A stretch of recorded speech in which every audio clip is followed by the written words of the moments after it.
Hi, everyone. I'm James Protin. I'd like to give a special thank you to our sponsors for the podcast.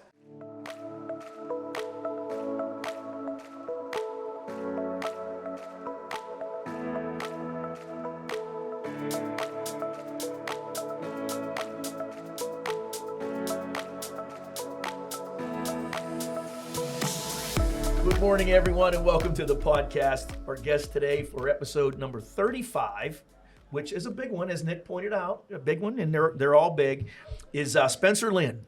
Spencer is a great young man. I've known his mother and his family for a very long time, and I'm excited to have him on the show. He is right now serves as the Northeast Regional Manager for KOS Naturals, and he's an avid endurance athlete. Sports have been a big part of your life, pretty much your entire life, right? So he's a graduate of Belle, Vernon area high school, which is where my kids and grandkids all go and have gone, and California University of Pennsylvania. And I don't know about you, but I refuse to call it Penn West. I won't do it. Yeah, I just I'm won't the do same it. boat there. So. And Spencer also served, 4 years? 5 years. 5 years as a commissioned Infantry Officer in the United States Army. So, Spencer, welcome. Thanks for joining us. We appreciate it. Fantastic. Yeah, thanks It's great to have you here. And as always, and I'd be remiss if I did not mention my man, my wingman, my co-host. He's too kind. Captain Honestly. Jack Cadwallader is Too kind. in the co-host chair again. Too kind. And always love having Jack on board. How could you not? Because it brings a and I know that whenever Jack's here, I won't be the goofiest guy at the table. So I can't argue that either. It's terrible. It's terrible. So Spencer, thanks for joining us, man. Yeah, How's everything going? Good. Yeah, thanks for having me. It's my first time here at Chico Bocello. Pretty cool place. About it. Yeah, it's really cool atmosphere here. I've never been in here before. And you but- live close by, right? You're in I this do. neck of the woods. Yeah, my wife and I, we live in McMurray. Okay. Yeah, it's my first stop here. We were in Canonsburg for the 4th of July parade. This Okay. past 4th of July, and it was really cool. They did a good job here with that. Great little town. Yeah. It really is. It's and that 4th of July parade is one of the biggest in the state. I know. We heard that. It was definitely lived up to the hype. And We they're liked proud it. of that. Yeah. They're proud of that. No, So we liked it. So listen, again, a lot to talk about. Let's start off with KOS Naturals. Yeah. Tell us a little bit about the company and how you found your way there, your journey to get there. Yeah, that's a good story. So KOS Naturals, we're a high growth CPG startup. We got started back in 2019, and then since then we've expanded really heavily into retail. We're in Walmart, we're in Whole Foods. You can find us locally at Giant Eagle. Okay. We do about $50 million in revenue a year, and that's within 3-4 years we're already hitting that number. That's so awesome. Yeah, really fast growing company. We make health and wellness products. Plant-based protein powder is probably what we're most well known for. Okay.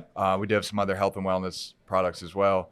But how I got started with the company, that's a pretty crazy story. So I was when I got out of the military, I started working for a company called Compound Solutions, and they're on the supply side of things in the supplement industry. They sell the raw materials and the ingredients that brands and manufacturers use to put in their products. So I was in supplement industry with them for about 2 years, and at the same time, a guy named Derek Deerwater, who played football at Cal, he's originally from Upper St. Clair. He's the chief revenue officer at KOS now. He was with a company called Naturade. He helped build that company up. Similar company to KOS, actually one of our competitors. Okay.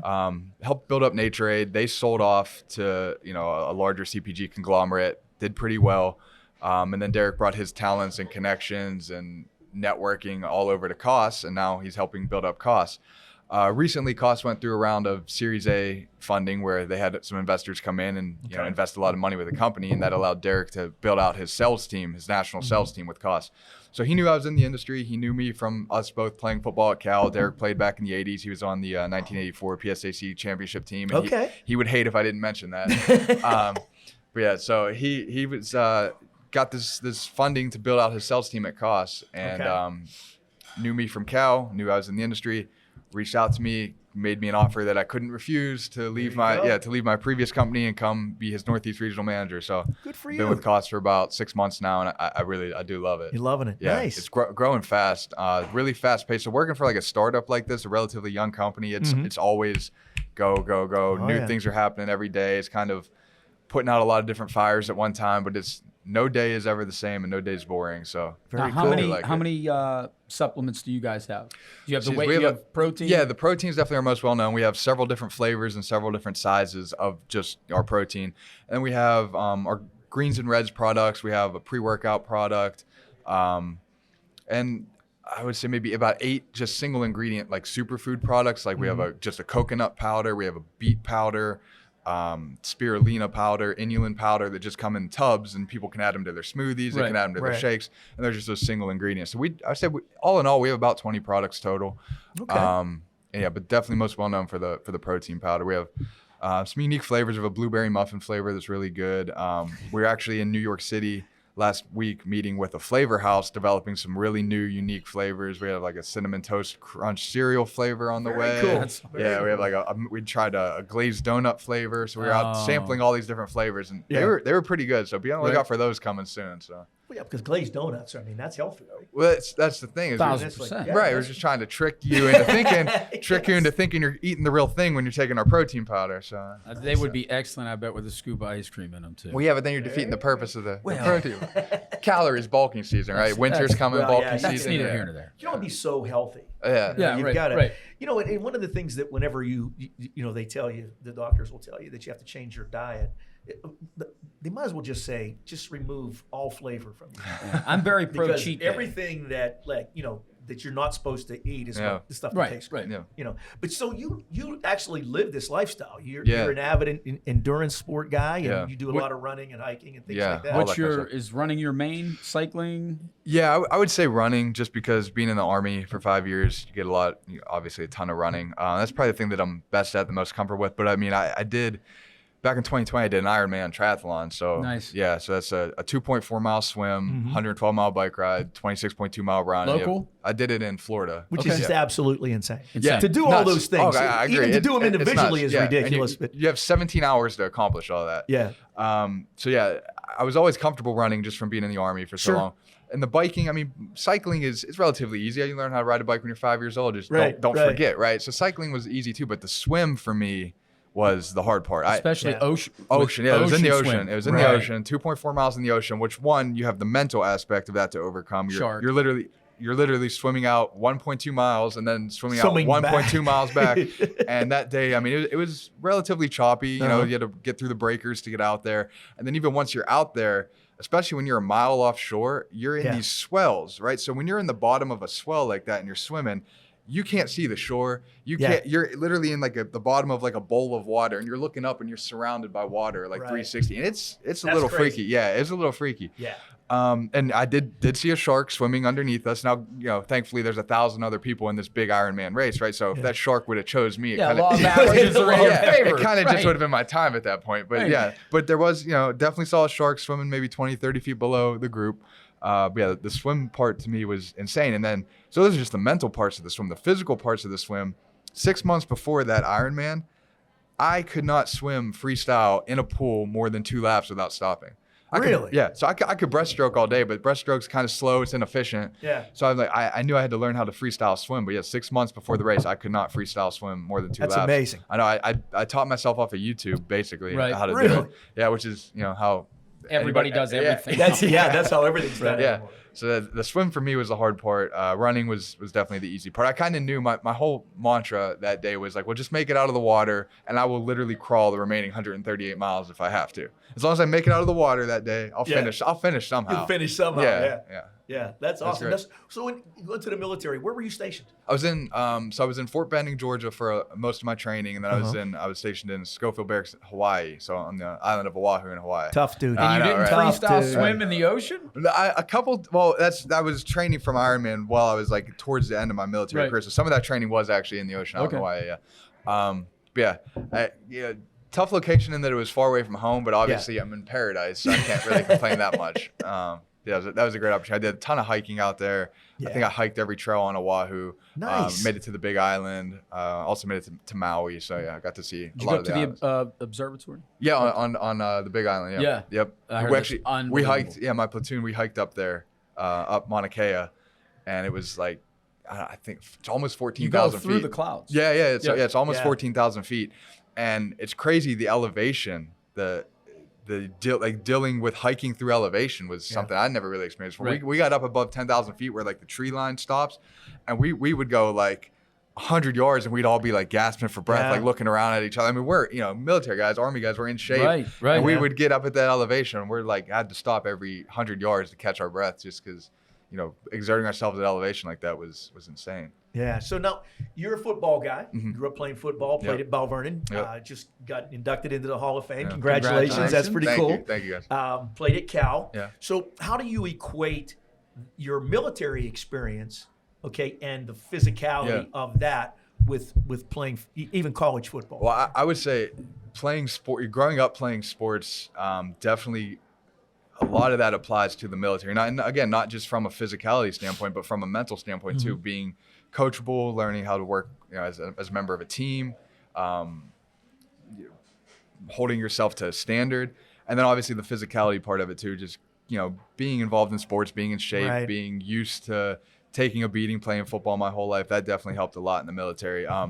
When I initially came into the military and I went through basic training, you could kind of tell pretty quickly, like half of the trainees were people that grew up playing sports, and they were well ahead of the half that, maybe grew up playing video games or sitting on the couch their whole lives. And it was kind of up to some of us that played sports to kind of pull these other guys along, initially, until they got used to the rucking and the running and the hundreds and hundreds and hundreds of push-ups and sit-ups every day. Because a lot of them were dealing with stress fractures just because their bodies were relatively weak, weren't used to that type of physical exertion. So it was kind of really quickly developed into just two different groups in basic training. And so us that did play sports, we kind of were helping the other guys pulling them along a little bit. So good for you, man. That's awesome. That is awesome. So let's touch on the Hall of Fame for a little bit, because that's a big deal. That's to be recognized by your hometown, your alma mater, for your efforts. What's that mean to you? It was really cool. I kind of heard some whispers ahead of time that I was being considered for it, so I can't say I was completely shocked by it. But when I got the word, when I got the call that it was official, I definitely got goosebumps. Anybody with you, or? No, I was actually by myself when I got the call for it, but I definitely got goosebumps when I got the official notification that I was in. It was really cool to me to go in with a guy named Nick Kelsovic. You guys, you might remember that. Who graduated my son. Yeah, Nick was probably the best running back Belle Vernon's ever had. You can make a case for that. Rushed for over 4,000 yards. You could make a case for that. Slick Nick Kelsovic. I remember nobody could tackle him. You just couldn't touch a guy. So I was a water boy on that team back then. Were you really? Back in the late 90s, early 2000s. Sure. When I was in first, second, third grade. I was a water boy when they were playing down at Three River Stadium, Scott McClintock, Eric Gill, and Nick Kelsovic. So it was really cool to get inducted with Nick Kelsovic. Kind of a really full circle moment. I was a water boy, and then I came up, played in the program, did well myself.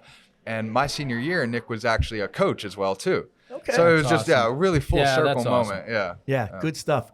And Belle Vernon's got, you just touched on it. They have a rich football tradition. They've had a lot of success, particularly in the last, I'm going to say 25 or 30 years or so, and even going back to one of my favorite people in the whole world, Bert Richachar. Bert was a classic. Was an All-American at Tennessee, and played in the NFL. Had the record for the longest field goal in NFL history. Did you know that? I didn't know that. No. He had the record that Tom Dempsey broke. Right. Okay, that's whose record he broke. So, I didn't know that. Yeah, that's really cool. Bert was, and he was a defensive back. He was a tremendous athlete. Yeah, so many legends of Belle Vernon. Bill Const, Joe Rudolph. Absolutely. More recently, Dorian Johnson, who I played with, had a stint in the NFL, and obviously what Quentin Martin and the team is doing now is this kid's electric.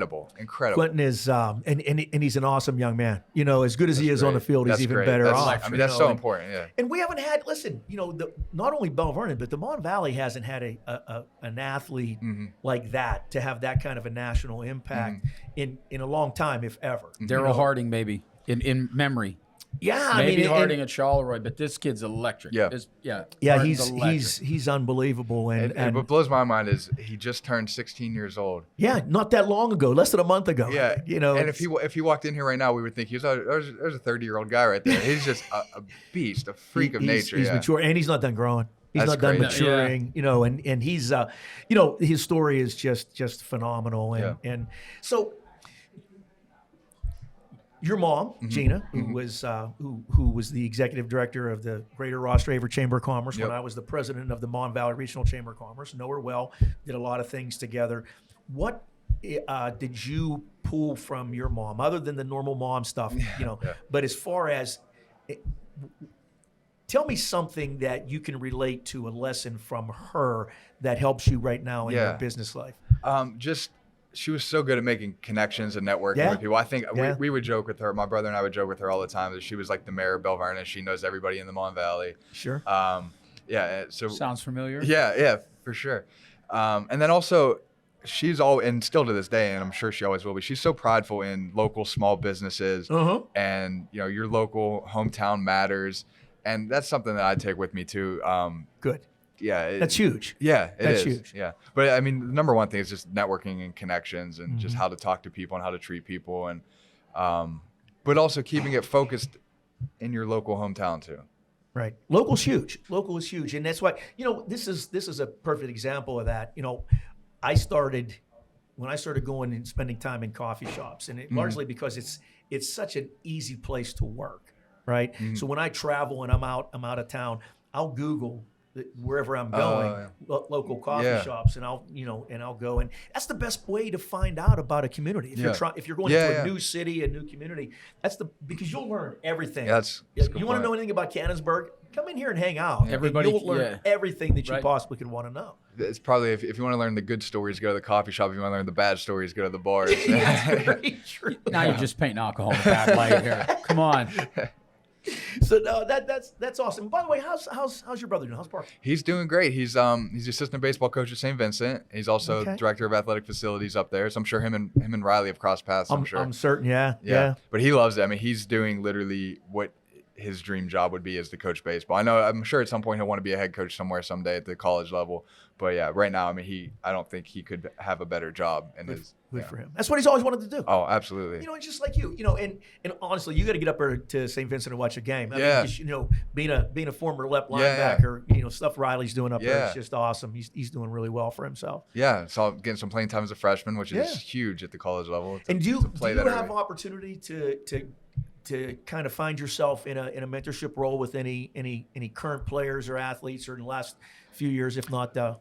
So actually, last year I coached high school football at Baldwin High School, and then in 2015 I coached it on Coach Humber's staff at Belle Vernon, and then this year I'm kind of in an interesting role at Cal, actually. So I was originally going to coach this spring. I coached the linebackers at Cal U at Cal. Okay. Things got a little bit more busy with my job. I couldn't quite get up there, 4 or 5 days a week in the middle of the day to go coach football anymore. But I did still want to stay involved. So they kind of found a role for me as director of social media, alumni relations, and then on-campus recruiting. Nice. So I handle the Twitter account for the Vulcan football program. I reach out to alumni and try to get them to come back to games. And then on game days, I actually go up there, and all the recruits that they're bringing in, I tour them and their families around campus. I bring them up to the stadium. The players bring them through the locker room, make sure they get funneled to meet the right coaches that they should meet to continue the recruiting process. I keep in touch with them on social media. So cool to have that role. It's not, it's completely volunteer. It's on my own time. Which is fine. Nice. Yeah, fine by me. I love it. I'm happy to be involved. I'm happy to be able to give back a little bit to the football program up there. That's the key right there, giving back to something that you benefited so much from. Yeah. Right? Absolutely. And you have a product line to push to the new recruits. Oh, yeah, too. right. Yeah, kind of our target demo. Now, networking. with what you're doing, you still train? Oh, yeah. So your day, Monday through Friday, starts and goes like what? Oh, that's a good question. So I wake up, I start, I sign into work about 8 a.m., start checking my emails and all that stuff. Then I work from and like I said this before, working for a startup company, it's kind of, you're always on the clock, but I know that sounds like bad to say, is that you need to take a step away and relax every once in a while, but I'm always on the clock. If I got a call right now, I'd probably have to pause this podcast and go take the call. But so I start checking my email about 8 a.m. and then I work out at night. So I'm definitely a night working out guy. Technically, it's the best time to work out. Yeah. Testosterone's at its highest. So I usually at least close my laptop around 5:30, 6, and then I'm usually working out 6:30 to like 7:30, 8. And my wife and I are kind of, we always have a good show or documentary, something to watch. So by 8 o'clock, we're on the couch with some food, watching our show. So that's kind of our day. Now, is she a gym rat as well? She works out. I wouldn't quite call her a gym rat, or she's not into endurance sports, but she lifts weights. She does some cardio. She definitely, she works out 4 or 5 days a week. She's very healthy, but I wouldn't quite call her like a gym rat. She's not. Now, do you have time for 5Ks, 10Ks? So the next thing that I have probably coming up, I haven't signed up for it yet. I'm still mulling it over, but I'm pretty sure I'm going to go for it. You guys are going to think I'm crazy, and I am crazy. It's called the Rabid Raccoon 100. And it's a 100-mile ultra marathon, and it's out at Raccoon Creek State Park in Beaver County. And it's in the middle of March. I think it's March 18th, maybe. I can't remember exactly. I haven't signed up for it yet, but I think that's the next thing I'm going to tackle. Multi-day event. You have, I think it's a 36-hour cutoff. So you have 36 hours to run 100 miles, and you could run 100 miles straight, or you could run 50 miles and take a nap and then run 50 miles. You can split it up however you want, but you have 36 hours to make the 100 miles. That's unbelievable. It's a 20-mile loop done 5 times, and it's cross country, right? So some of it will be on a paved road, some of it will be on a single track trail, some of it will be on gravel. So it's all different types of terrain as well. But I think that's the next thing I'm going to go for. I did a 50-miler last November. It took me about 8.5 hours to do that 50-miler. And then I did a 37-miler, the Rachel Carson Trail Challenge, which is up on the north side of Pittsburgh. Sure. Starts in Natrona Heights, and then it ends in North Park. So I did that, and that took me, I think it was like 6.5-ish hours. I finished like 13th overall out of like 1,000 people. You're just in that bragging one. At this point. Yeah, it's weird because I completely acknowledge that I'm messed up for enjoying that stuff, but I enjoy it. I don't know. No, I haven't run 100 miles total my entire life. I still try and stay not that active. Though. That's impressive. Well, I always kind of I like to choose to do hard things, right? Like I've had a great life. I've been very fortunate in my life that I really haven't had too many difficulties that I didn't choose, right? I chose to play football. I chose to play a very tough physical sport and try to take it as far as I could. I chose to join the Army. I chose to do an Ironman. Now I'm choosing to do these hard things because I think it kind of will prepare me for the points in my life when I do have to actually face something hard. When there is adversity comes up. Yeah. You're way ahead of the game, young fella. Absolutely. And like, getting back to football, and we're bouncing around a little bit, but you played a year professionally in Germany? Yeah, I did. So I played 4 years at Cal, 5 years because I was redshirted. So after my last year at Cal in 2014, obviously I wanted to play in the NFL. Wasn't quite good enough to play in the NFL. Tried to play in the Canadian Football League. I had a tryout with the Edmonton Eskimos in the Canadian Football League. That didn't quite work out either. Fortunately, there is professional football in Europe. A lot of people don't know that. Very few people know that. The German Football League, you guys might remember NFL Europe back in the, I think it folded in the mid, 2005, 2006-ish. Yeah. So NFL Europe stopped then, but there is still a small niche following of American football in Europe. And when NFL Europe folded, they kind of say, hey, we'll just do it ourselves. So the German Football League popped up. There's the European League of Football, which is basically all of the other countries besides Germany. Germany is the country that is definitely has the best football in Europe, and they follow the NFL the most, I would say, in Germany. But then there are, France has teams, Austria has some teams that are pretty good too. But yeah, I played a year professionally in Germany in the GFL. Wasn't anywhere near NFL money, but for a single guy in his early 20s, they paid me about $800 a month. They paid for my apartment. They gave me a car to drive while I was there. How cool is that? Yeah, so really my only expenses. That's awesome. Yeah, that's awesome. Oh yeah, so really my only expenses were gas and food. Yeah.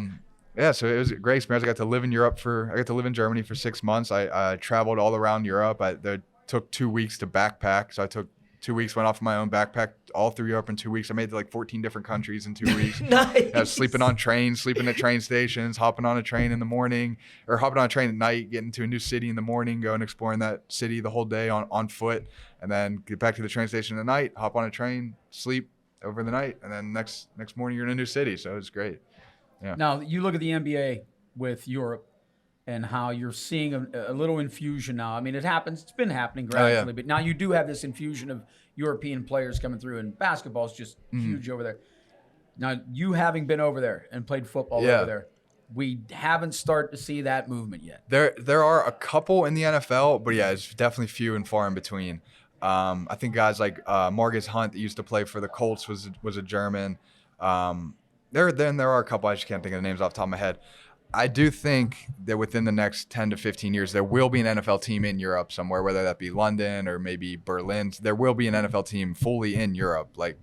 Now, the way that we see the game, you went over there, you played over there. Were the coaches from there? Were the coaches from here? It's a good question. It's a little bit of mix of both. So our head coach was an American, and then a lot of the assistants were German. And the way it works over there, too, in the German Football League, so each team is allowed to have 2 Americans on the field at the same time. So we had four Jeez. we had four Americans on our teams, our quarterback, receiver, and then on defense we had myself as a linebacker, and then we had a defensive end.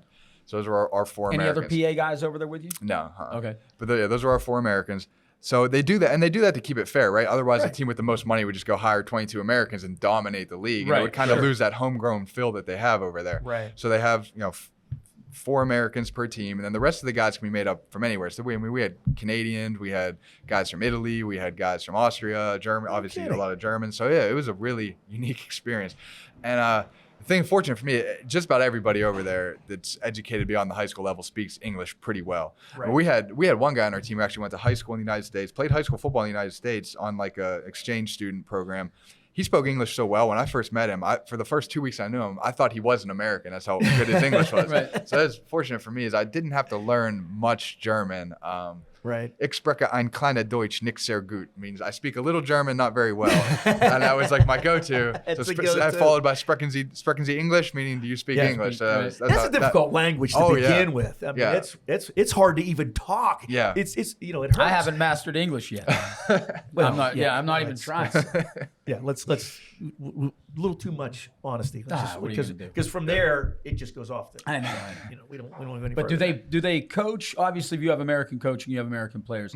The American influence has to be humongous. Oh, yeah. Yeah. So do they play the same? I mean, do they look at football the way we look at football? Are the Or- rules are Yeah, the rules the same as the NFL? the rules are the same. Yeah, the rules are the same as the NFL. The thing is, so I would say the average German person is probably a better athlete than the average American person. They grew up playing soccer from the time they could walk. Rugby is somewhat popular over there.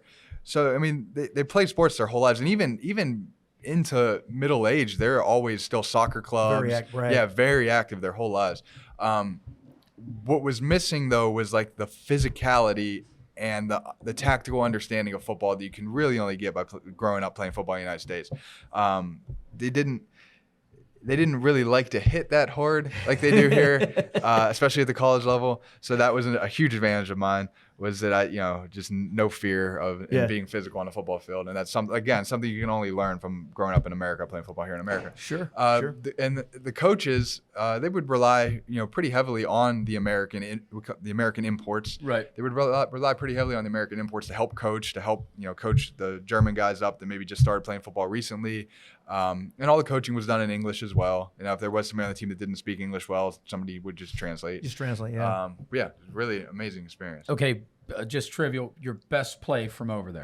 Oh man, I blocked a punt and then recovered it in the end zone for a touchdown. It was probably the coolest play I had. Nice. Yeah. Pretty cool. Pretty cool. Wow. What a great unique experience. For a young man. That's amazing. Yeah. It really was. There was a couple other guys at Cal ahead of me that played over in the German Football League as well. Okay. So that's how I knew about it. Okay. And then there's been a couple guys since too. Our quarterback a couple years ago, James Harris, played over there for a team in Berlin. Cool. And really cool. Just again, small, like full circle moment. One of my teammates on the team I played for a team called the Osnabrück Tigers.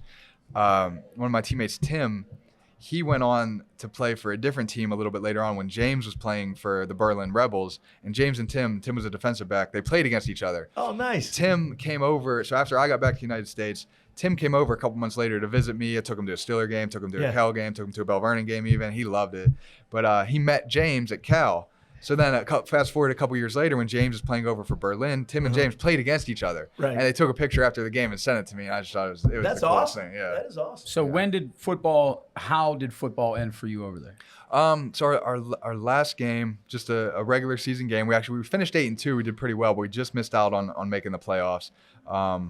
Was with a team called the Lübeck Cougars in Lübeck, Germany, and that was kind of it for me. I knew the team did offer me to renew the contract again for the next season, but I kind of knew at that point that I wasn't going to be able to take it any further than the German Football League. Like nobody goes from the GFL to the NFL. It just doesn't really happen.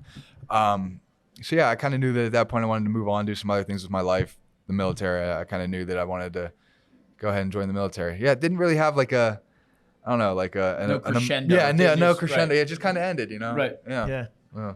But you're comfortable with that. Yeah. You knew, like you said, you knew. I knew it was time. It's time to do something. I knew it was When time. you just smiled right now, there was a world of peace with it. And That's the right, smile spoke volumes. Because I knew, and I still know, I know I did everything I possibly could to take my football career as far as I could and experience as much as I could. Wasn't good enough to play in the NFL. Wasn't quite good enough to play in the CFL either. I did the best I could at it. So that's I'm at peace with it. Yeah. As long as you're at peace with that. Yeah, for sure. That's what it's all about. For sure. And now, and like we talked about a little bit ago, I'm happy to, I coached in high school for 2 seasons. I'm, helping out at Cal right now on the football staff at Cal. I'm happy to be able to give back to the game that gave me so much. I mean, all the lifelong friendships and memories I made. I was able to get my bachelor's degree, my master's degree paid for. I got to live in Europe, travel Europe for 6 months. So all from the game of football. I met, I went to Cal and I met my boss there, my future boss, just networking through football. I met my wife at Cal. So all of that stuff from the game of football, I mean, geez, I'm fortunate. Yeah. Is your wife from, is she local girl? She's originally from North Hills. She went to North Hills High School, and then we met at Cal. So yeah, again, just from the game of football, just given so many opportunities, and I'm happy to be able to give back a little bit now. That's amazing. Listen, you've what you just described is, I mean, it gets obviously you could have went into the NFL and had a 10-year career and made a few $1 million, but at the end of the day, would you be any better off right now, other than financially, than what you just described, the experience you just described? Completely happy and satisfied with you probably wouldn't have taken 2 weeks and backpacked around here, right? Yeah. You know what I mean? Yeah. So I mean, that experience, and I think it's something that everybody should strive for, is to go to Europe and see another country. I mean, because, and just like I really think Europeans need to come and immerse yourself in American culture, because that's how understanding happens. That's how everything happens. That's fantastic, man. I love it. Yeah. So what are you carrying around in your heart? What's in your heart that's something that you want to talk about? That, and I'm trying not to put you on the spot, but. So the audience doesn't know Spencer Lynn, right? They know a little bit about you. You play ball. You're from Belle, Vernon, blah, blah, blah, all these things. What's important to you right now? Not, other than family, obvious stuff. What's in here that's important to you? I think kind of we just talked about it, is just being able to give back. Again, I was so fortunate throughout my football career to have all those experiences and achieve all of those things. And now I want to be able to, like I said, give back to the game, give back to the future generation. I think there's football, the sport itself is kind of at a crossroads right now. Youth participation is declining heavily. Absolutely. I think it's in part because of people are more concerned about head injuries. Obviously, the COVID pandemic didn't help anything. I think youth in general are just less active now. Less active is has to be a huge part. Well, and if you look at other sports are starting to elevate, right? That's a good point too. We did a show. We had Phil Bork on the show, and we talked about the emergence of hockey and deck hockey. How that's taking. So other things, other activities, other sports are really kind of, and maybe sports that are perceived as being slightly safer, right? I played deck hockey growing up at Bill's deck hockey. Loved it. So much fun. Such a fun sport. Such a cool sport. But definitely perceived as being safer than football probably. So I think that is probably, a lot of people are turning to those sports as alternatives. Just being able to give back to that future generation of football players coming up, kind of, give back to the game as a whole. Well, and you're a great example of what comes next, right? I mean, you don't have to. Your life isn't going to stop whenever you take those pads off. Yeah. And another thing too, you're in great shape because listen, nothing about you screams linebacker. I was thinking secondary. You're my size. Yeah, and nobody's going to confuse you and I as a linebacker. Free safety, especially strong safety. Yeah, especially when I'm at Cal and I give the tours to the recruits. And I say, I was a first team all PSAC linebacker here. I kind of get some sideways looks. I have to remember. Oh, that's right. I'm not 230 pounds anymore. I'm like 175 pounds right now. So yeah, I have to explain that one quite a bit. Well, I used to be a lot bigger back in my playing days and all that stuff. So yeah, that's a good point too. Yeah. And I've only really known you this year. Yeah. I mean, I can't even picture you at 220 or 230. I can't even get my head around it. I have the pictures and I look at them sometimes. I'm like, how is that me? I mean, I was obviously back then. I mean, I was obviously big, 230 pounds, very strong. But I probably couldn't run a mile without stopping to walk back then, just because of the nature of the sport. You know, you don't need to be able to run a mile to play football. And now it's the exact opposite. I don't think I could bench press 225 pounds once right now, let alone however many times I used to be able to do it. But I could run all day and all night. And you're much healthier. Yeah. Right? You're much healthier. For sure. And actually, you're probably more athletic now than you've ever been. Yeah. Completely depends on what your definition of athleticism is. And everybody's got a different, Yeah. You know, to me, the way I define athleticism is basically having the physical prowess to do basically just about any kind of physical activity. That's a good point. Right? Yeah. So you may not be the strongest, you might be the fat, but that versatility, because now that's even created. There's a football position called athlete now. Yeah, that's right. true. I mean, when I played football back in the 70s. What? We were like, that's what we were. We were athletes, but now that's like a specific, that's a good point. Yeah, that's true. Thing. Yeah, there was who was the Patriot? Was it Troy Brown? In the Super Bowl? Well, Madden had the famous quote where they should have a wing at the Hall of Fame, just that the wing should say football player. And they said this guy right here would be the, he should be the. Well, and every sport has those. Yeah. And you look at, like in Major League Baseball, they would call somebody a utility player, right? Which to me was demeaning, because that guy could do literally everything but pitch. In some cases they could, but they could play every position on the field, And it's like, look at today, you see a linebacker in the NFL who's like 6'2", 245, and can run a 4.5 40. Insane. You think that's insane. It is insane. But then when you think about it, okay, he's big and strong and fast, but could he do that? Yeah. You know what I mean? Could he, could he play as a wideout? Could he play, so those types of athletes, I think, are really have redefined what every sport, to be honest. Right. Every sport has them. Yeah. Like how many hockey kids do you know that's a hockey player? Not necessarily identify him as a wing or a goalie or a center. That kid's a player. He's a player, right? We had a guy at Cal, CJ Goodwin, who plays for the Dallas Cowboys right now. He was a wide receiver for us at Cal, and he's a defensive back with the Dallas Cowboys, and he's been in the NFL for, I don't know, 3, 4, maybe even more than that years now. So it's just completely insane athlete. And you brought up a size and weight when you're talking about. It's funny because I think a lot of people that don't understand football or don't follow football really closely, they hear 6'6", 315-pound offensive lineman, and they don't register what that is, or they hear, oh, he has 4.4 40 speed, and they don't really understand that until you've been in the trenches with those guys. I don't think the average person can truly appreciate how insane that is. You're exactly right, because when you talk about somebody that's 6'5" plus and 300 pounds, you can't visualize how massive of a human being that actually is. I mean, they block out the sun. Yeah, and 10 yards, they're almost as fast as a they're back or a wide insane. out with 10 yards. Yeah, it's insane. I mean, it's like, and some guys are just so natural at things. It just comes easy. And I read a quote, one of my favorite sports quotes.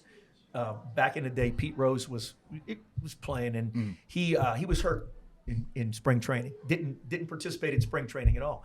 And the reporter said, "Pete, you concerned you're not going to be ready for the season?" He said, "All I can do is run 90 feet. So my grandmother can run 90 feet. So what else I got to do? And he's right. You could get 150 singles, bat 300, and you're an all-star game. If you look at the older guys like James and myself, thank you. Thank you. If you, we had maybe 1 or 2 kids on the team that were over 200 pounds back in the 80s. Yeah. Oh, listen, in the 70s, we had the biggest kid on our team was 220. Yeah. Wow. He was a tackle. I mean, now that's a small lineman. That's a small lineman, or a big linebacker at the high school level. Right. Now. Right. But so you didn't have that coming up through, and then hitting your generation now, where you have your guy, your prototypes, like your DK Metcalfs, guys like that are just insane. It's insane. Yeah. What with your business? What are you seeing the demographic that your business is pandering to as far as the athletes, the young athletes? Well, to be honest, our target demo with KOS, our target demo is kind of it's almost like your soccer mom or your wife or your girlfriend. we're really not into like hardcore athletes, like Olympic athletes, or even like the bodybuilder bros. That's not really our target demo. Just the average person trying to be in shape. Yeah, we kind of say we want to make it as easy as possible for anybody to get good nutrition back in their body. But yeah, we have the data, so we do a lot of business D2C, so direct to consumer off of our website. So we have captured the data of who is buying from us, and it's like 65% women ages 25 through like 45 is like our target demo. So we really, even though I have this athletic background and everything, we really don't. That's not really I'm not our target demo at KOS. So it is interesting to work for a company. I'd have never thought that. Yeah, I would have never thought that. It is interesting to work for a company where I'm not the target demo, but also kind of right, because that's what I was thinking. I mean, you're the perfect guy to be in that role because you embody what Yeah, I'm definitely not our target demo, but that also kind of allows me to think about things from a different perspective. Is okay, well, I'm not selling to myself. I'm selling to my wife, or I'm selling to my mom, exactly, or even my grandma. So that's more of our target demo. That's why the question I thought you were going to transition and say, they're starting younger, and I was you just totally flipped it on me. You just went like a totally different demographic. Totally amazing. Yeah. Because I associate the supplements and that whole industry with weightlifting and bodybuilding, right? Yeah. But that's not necessarily the case, right? It's really just fitness, wellness, nutrition. Because that's what's important to me. I'll be 63 in a couple of months, right? You don't look it. Well, no, you don't. I don't have any cash. You don't. No, he doesn't. So, anyway, thank you for that. But so what's important to me now has completely changed from 10 years ago, even 20. 10 years ago, when I was working at Chester Engineers, we had a fitness center in the building. So I was in there 6 o'clock every morning, and I would work out for an hour before I would shower and go upstairs. And I was in maybe at 50, 51, 52, I might have been in the best physical condition of my entire life because I worked out religiously every single day. I had less than 10% body fat. I mean, I was tall. Consistency. It was like I said, probably the best shape I've ever. And I played sports my entire life. I mean, I wasn't really good at anything. I was competitive at everything, but not really stand out at anything. You know what I mean? But I was that athlete that could really, whatever the ball was, whatever the sport was, I could go and not embarrass myself. I could compete. So, but when I look at now at what I would consider fitness at this point in my life, it's really having that nutritional base so that I just feel good. Yeah. Right. I'm not worried about flexing. I'm not worried about having a six pack and all those things. I just want to feel healthy. Right. And that's what I'm from talking for this last hour or so. That's what your products would give me. For me, particular. Now, it would be something different for Jack because he's lifting weights. Pumping the iron. He's got that BMI though. We got to work on that BMI. Well, it's like that's scale. I work out every day. I just like beer and cheesecake a lot. Well, listen. I think that scale's flawed. And no, it's 100% true. So is the mirror. It's brutal. It's brutal. Do you think some of this though is being health conscious, being nutrition conscious on the fly? I mean, or do you think this is? That's a good question. I think for a lot of people, it is on the fly. They don't make it a priority. They don't. It's not something that they build their day around, or even something that they grew up doing. For me, it's not on the fly. Me personally, it's not on the fly. Health and fitness and nutrition is a big part of my day. It's a way of life. It's a way of life. It's what I've known. Right. It's what I hope that I always will. You're not running 100 miles, kiddo, without exactly. Right. But I think you're not fueling that with a Big Mac. No. Right, exactly. But I think for most people, it is on the fly. It's not their first priority. Maybe their first priority is their job or their kids or their whatever else that they're into. But you still have to be wary of. You still have to be conscious of. You still have to make good decisions when it comes to food, and maybe I should take the elevator, or maybe I should take the stairs instead of taking the elevator, or maybe I should take my dog for an extra walk around the neighborhood today just to be more active. So I think most people do consider health and nutrition on the fly as opposed to like structuring their lifestyle around it. But that's why, again, with our company, we do want to make it as easy as possible for those people. Our products taste good. You can find us in Giant Eagle and Walmart. And you can easily make a shake or add a scoop of protein to. Do you guys stop at the product, or do you provide any kind of programming or? That's a good question too. So we are working on developing an app like the KOS Wellness app that also Okay. has all of our products and then recipes you can make from our products. Some really easy, basic workout routines that anybody could follow. That's yeah. great. Yeah. That is great because that's something that could take to the next level. Yeah. I mean, it's one thing to provide a product, but Right. when you provide the backup, because a lot of people, just like dieting, right? Yeah. Listen, people think that if you go on a diet and you lose 20 pounds, everything's gonna be great. Yeah. No, you gotta do these other things. Because if you just lose the 20 pounds, you're going to put it on pretty quickly. You're going to put it back on pretty quickly. Exactly. Yeah, you do have to make small lifestyle changes. Yeah.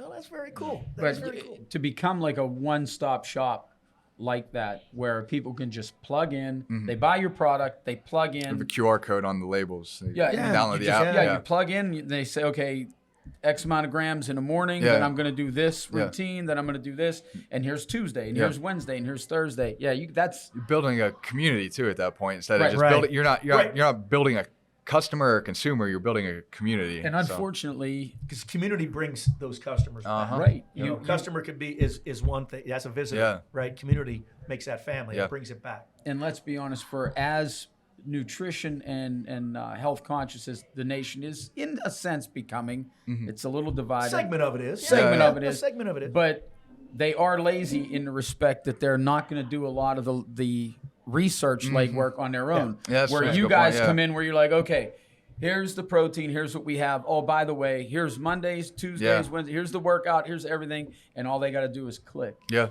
And if they stick to it, they'll get in shape. Yeah. They'll get in better shape. I was stumbling around on Google Mm-hmm. and stumbled on a really cool from my perspective, not from a guy that runs 100-mile races, but from an endurance event. It's called 29029 Everesting. Have you ever heard of that? No. 29029 is the height and feet of Mount Everest, tallest peak mountain in the world, right? 29,000. Okay, so they call it that. So what they do is they have like maybe 4 or 5 events a year, and at ski resorts usually, and you go up the mountain as many times as necessary to climb 29,000. To climb Mount Everest. I'm in. Where can I do this? So, hey, listen, go to, You created a go to the monster website. on this one. I want to do it. Yeah, right. let's Because do it's it. like anybody. Listen, from 21 to 81, Yeah. you can do this. That's a right? cool 'Cause one, yeah. You get 36 hours to do it, Ah. and they give you a I'm tent. in. You can stay. They I'm have in. aids. We got to give Yeah, them the to Seven seed- the Springs. Give them seed's to come been to Seven planted. Springs and we'll go do Well, it. it'd the take us seed is 50 the- times to climb. We'd have to climb 7 Springs. But no, seriously, 29029 Okay. Everesting. They have a great website, explains Yeah. everything. And the schedule for 2023 is not out yet. Oh, cool. So where they just right. finished the last of 2022, it was at they've been in Utah, they've been in Vermont, but it's cool That's as a heck, cool right? They concept. come to It's- Seven Springs, I'll go with you. You're gonna have to go slow. You heard him. Yeah. That's If- recorded, right? Yeah. I got if it that. comes to Seven All right. Springs, I'll go with you. All right. But be prepared to help me. All right. Right.